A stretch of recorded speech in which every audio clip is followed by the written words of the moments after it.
Metro rail কত গতিতে চলে এটা নিয়ে আমাদের অনেকেরই জল্পনা কল্পনার শেষ নেই। তাই আমি ভাবলাম যে ভিডিও করতে করতে আমার মোবাইলের স্পিডোমিটারটি অন করি। আমি এখন যাচ্ছি কাজীপাড়া স্টেশন থেকে শেওড়াপাড়া স্টেশনে।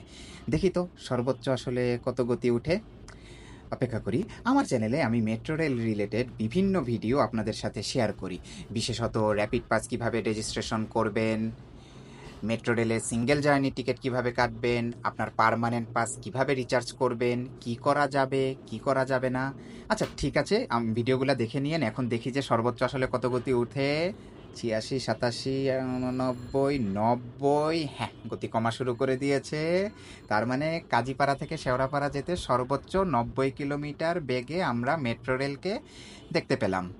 আমার চ্যানেলের মেট্রো রেল বিষয়ক অন্যান্য ভিডিওগুলো দেখার জন্য আপনাদেরকে আমি অনুরোধ করছি, এবং আমার দেওয়া টিপস ট্রিক্সগুলো ফলো করবেন, তাতে আপনার কার্ড ব্লক হওয়ার সম্ভাবনা থাকবে না।